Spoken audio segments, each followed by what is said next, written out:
स्वागत है आप सभी छात्रों का आपके अपने इस चैनल स्टडी विद टाइगर पर।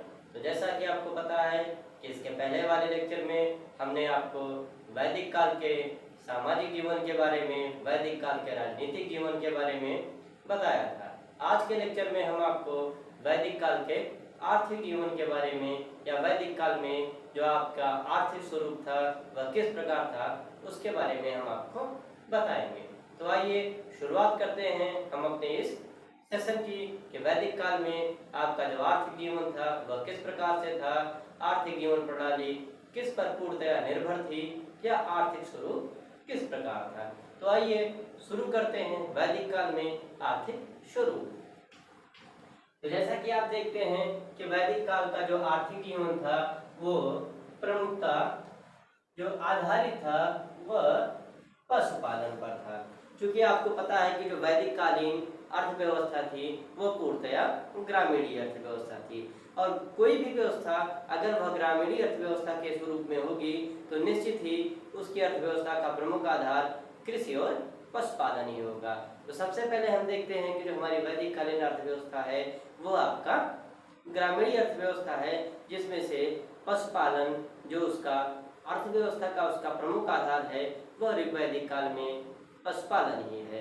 अर्थात पहला जो ऋग्वैदिक काल में अर्थव्यवस्था का जो प्रमुख आधार था वह पशुपालन था, दूसरा जो प्रमुख आधार था वह आपका कृषि था।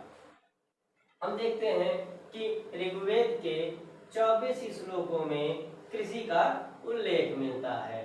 अर्थात ऋग्वेद में कुल मिलाकर 24 श्लोक ऐसे हैं जिसमें कृषि के बारे में चर्चा की गई है। कृषि के लिए प्रायः 3 शब्द हमारे ऋग्वेद में मिलते हैं: ऊर्ध्वर, धान्यम, वपन्ति। अर्थात कृषि के लिए जो हमारे 3 शब्द मिलते हैं वह हैं ऊर्ध्वर, धान्य और वपन्ति।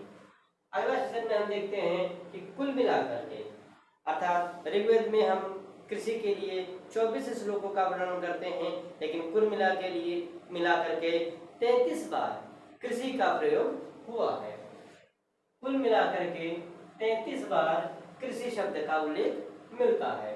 कृषि योग्य जो भूमि थी उसे हम उर्वरा या क्षेत्र कहते थे। ऐसी भूमि जिस पर सामान्यतः कृषि होती थी उस भूमि को उर्वरा या क्षेत्र कहा जाता था। तैयार जो आपकी फसल थी उसको साफ करने के लिए चरसड़ी नामक यंत्र का प्रयोग किया जाता था।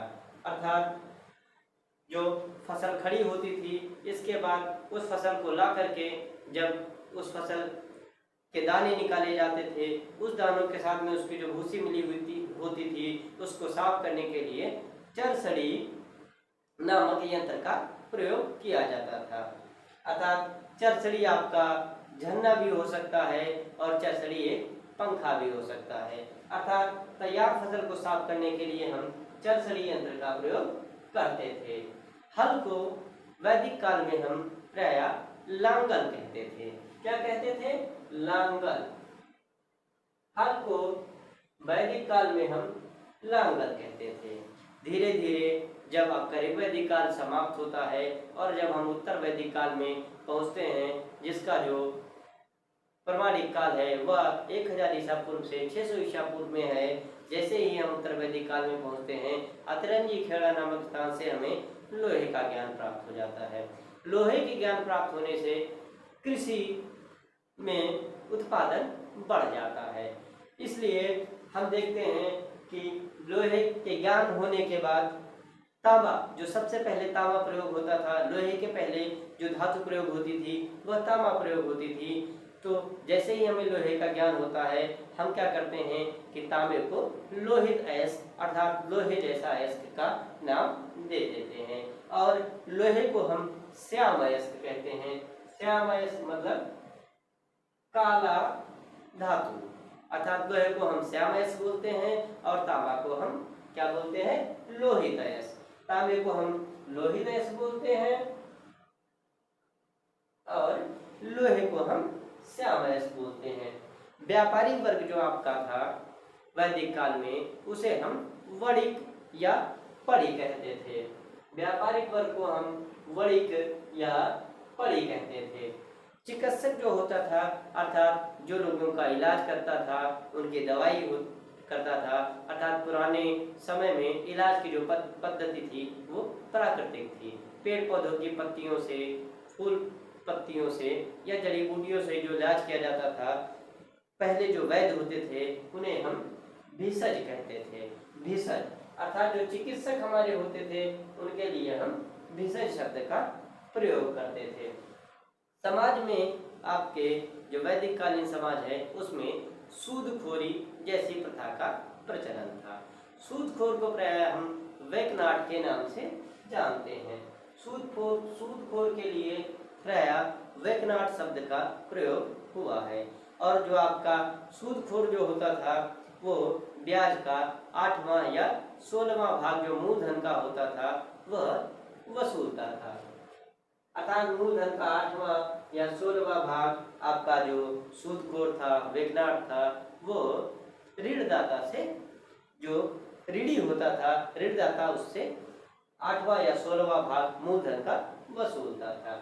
व्यापार जो वस्तु की जो प्रणाली थी वह वस्तु विनिमय प्रणाली थी, बार्टर सिस्टम था, अर्थात किसी वस्तु के बदले में दूसरी वस्तु प्राप्त करना। जबकि उस समय मुद्रा जैसी कोई इकाई का वर्णन बहुत ही अधिक नहीं प्राप्त हुआ है। निष्क जो होता था उसे हम सोने का हार कहते हैं। निष्क है, शतमान है, पाद है, जैसी छोटी छोटी मुद्राएं जो कि विशेष भारी आकृति के नहीं होते थे, उनका भी वर्णन कहीं कहीं मिलता है, लेकिन ये प्राय वस्तु विनिमय में प्रयोग किए जाते थे। लेकिन वस्तु विनिमय जो प्रणाली थी वो आपका जो था वो विनिमय प्रणाली थी, वस्तु विनिमय प्रणाली थी व्यापार में, अर्थात वस्तुओं के बदले में वस्तुएं प्राप्त करना। उत्तर वैदिक काल में जैसे ही हम उत्तर वैदिक काल में जाते हैं तो देखते हैं जो हमारा ऋग वैदिक काल है उसका जो प्रमुख व्यवसाय है वह पशुपालन होता है। लेकिन जैसे ही हम उत्तर वैदिक काल में जाते हैं उसका जो प्रमुख व्यवसाय है वह कृषि होता है। कृषि इसलिए क्योंकि जब हम देखते हैं कि उत्तर वैदिक काल में हमें लोहे की खोज, जो हमारी लोहे की खोज होती है वो उत्तर वैदिक काल में हो जाती है। लोहे की खोज से कृषि करना अब प्राय ऋग वैदिक काल से ज़्यादा आसान हो गया था। अब हम क्या करते थे, लोहे का प्रयोग कृषि उपकरण बनाने में करते थे, जिससे अधिशेष उत्पादन होने लगा था, उत्पादन की मात्रा बढ़ गई थी। प्राय हम ये भी देखते हैं कि ऋग्वेद में समुद्र तथा सपतवार वाले जहाजों का भी वर्णन पाया गया है, अर्थात समुद्र के बारे में तथा सपतवार वाले जहाज के बारे में भी ऋग्वेद में वर्णन मिलता है। अर्थात ऋग्वैदिक कालीन लोगों को समुद्र के बारे में भी जानकारी थी और जहाज बनाने के बारे में भी वो जानते थे। अगला देखते हैं कि ऋग्वैदिक काल में जब हम उत्तर वैदिक काल की तरफ आते हैं तो हल को सिरा तथा हल रेखा को सीता कहा जाता था। हल को सिरा तथा हल रेखा को सीता कहा जाता था। इसके पहले हमने पढ़ा कि हल को हम लांगल भी कहते हैं। कृष्णल जो थी, कृष्णल वो माप की मूल इकाई थी। इसी की जगह पे माप अर्थात तौलने की जो मूल इकाई थी वह कृष्णल थी। इसी के जगह पे रक्तिका या गुंजा जैसे जो बीज होते थे वे भी तौलने के लिए यूज में लिए जाते थे। लगभग 1000 ईसा पूर्व हमें लोहे का ज्ञान हो चुका होता है। अब हम देखते हैं कुछ महत्वपूर्ण चीजें। हम देखते हैं कि सतपथ ब्राह्मण से हमें जुताई, बुआई तथा कटाई जैसे शब्द मिलते हैं।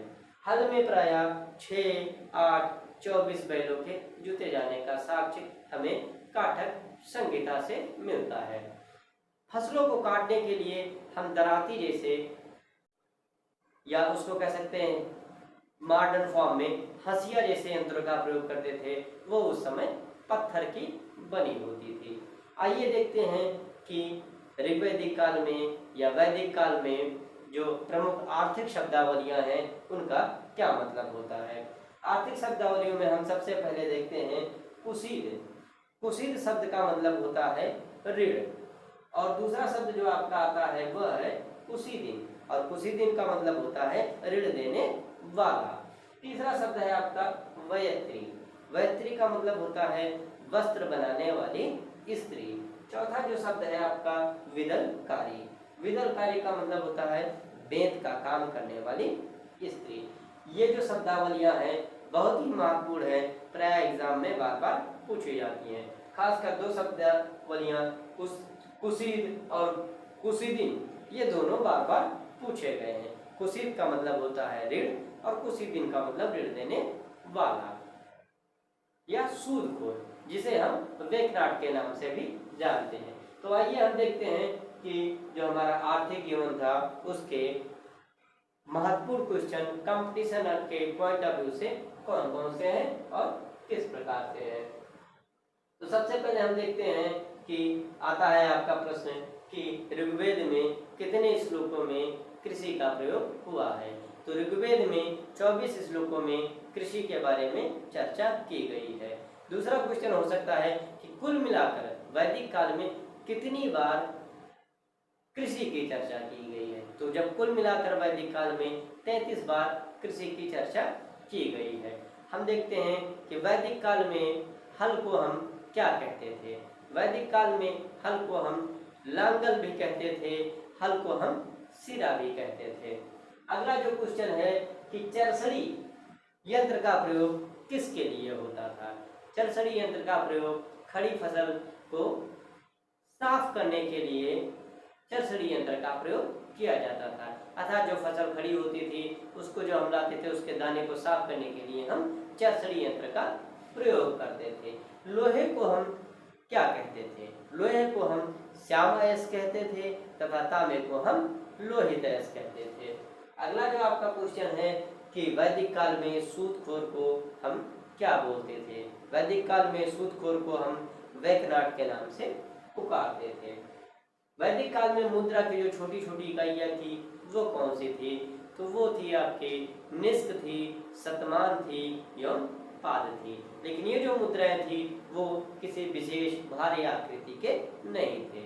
व्यापार की जो प्रणाली थी वैदिक कालीन में वह वस्तु विनिमय प्रणाली थी। अगला क्वेश्चन आता है कि जो वैदिक काल में माप की मूल इकाई क्या थी। तो वैदिक काल में माप की जो मूल इकाई थी वह कृष्णन था, कृष्णन था, जिसे और छोटी छोटी इकाइयाँ जैसे रक्तिका थी, गुंजा थी, ये बीज होते थे, इनके द्वारा माप किया जाता था। क्योंकि उस समय माप के लिए बाट जैसे शब्द का प्रयोग हम नहीं पाते हैं। अगला है कि किस ग्रंथ से हमें जुताई बुआई कटाई का साक्ष्य मिलता है वैदिक कालीन में। तो शतपथ ब्राह्मण में यह चर्चा की गई है कि जुताई बुआई और कटाई होती थी।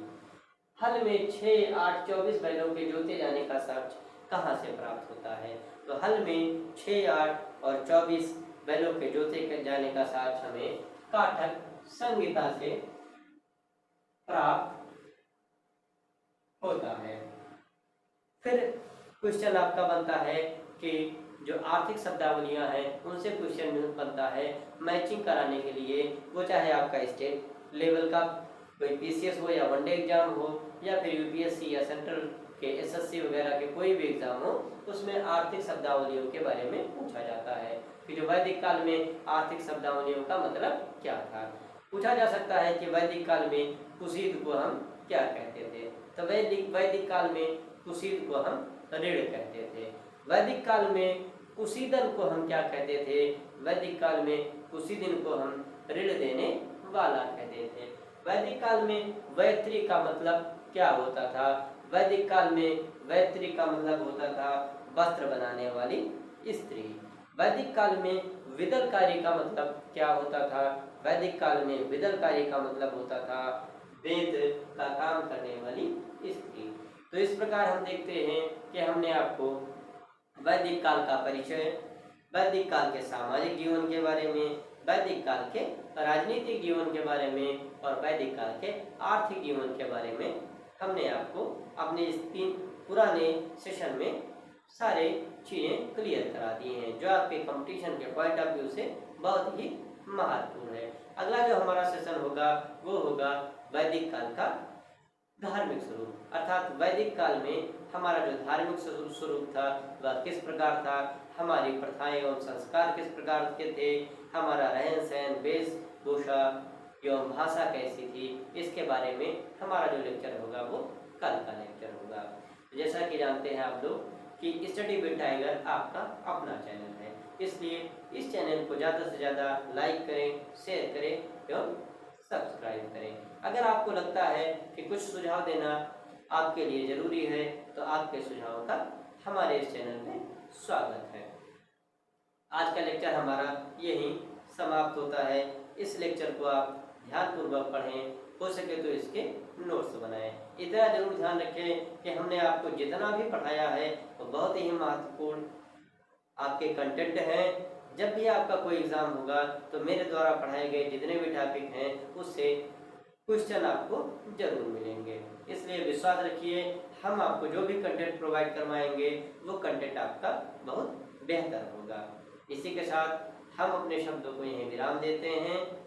आप आगे बढ़िए, मेहनत करिए, सकारात्मक रहिए। All the best. जय हिंद, जय भारत।